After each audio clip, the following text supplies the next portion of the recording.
А Таджикистан, что самый богатый, и Эмомали Рахмон уже в край обнаглел. Подписывайтесь на обновления, будете в курсе всего самого интересного.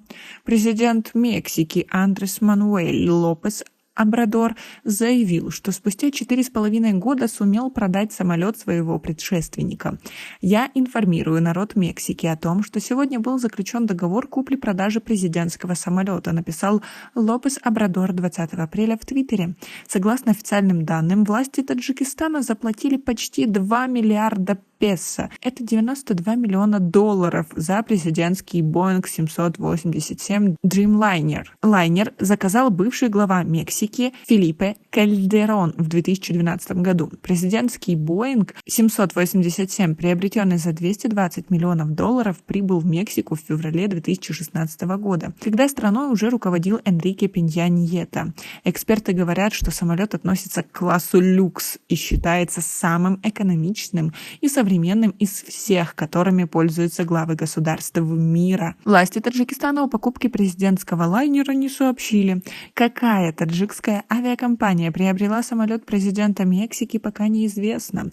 Boeing 787 Dreamliner с 2020 года хранился в ангаре, поскольку президент Лопес Обрадор отказался использовать его для своих частых поездок по стране, вместо этого совершая перелеты на коммерческих линиях. По сообщениям СМИ, продать президентский лайнер, предусмотренный для перевозки только 80 человек, оказалось не так просто. Для того, чтобы переделать его в типичный пассажирский самолет, который перевозил бы до 300 пассажиров, нужны большие средства, пишет Associated Press.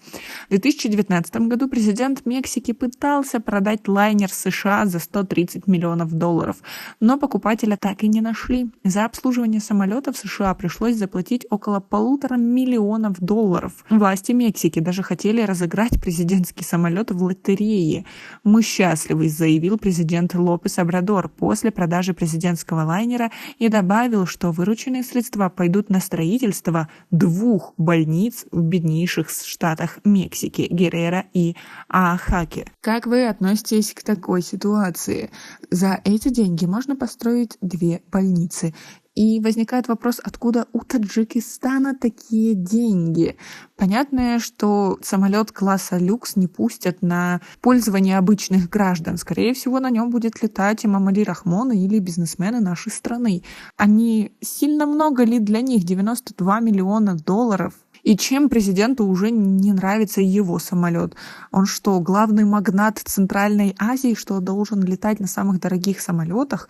И почему, когда в стране кризис, люди еле сводят концы с концами, наше государство делает такие большие закупки, еще и тайно, потому что никто в стране не знал об этом. Если бы международные СМИ не разузнали и не написали об этом в своих таблоидах, наверное, бы об этом никто и не узнал. Как вам такая ситуация? Как вы думаете, не оборзел ли Эмомали Рахмон?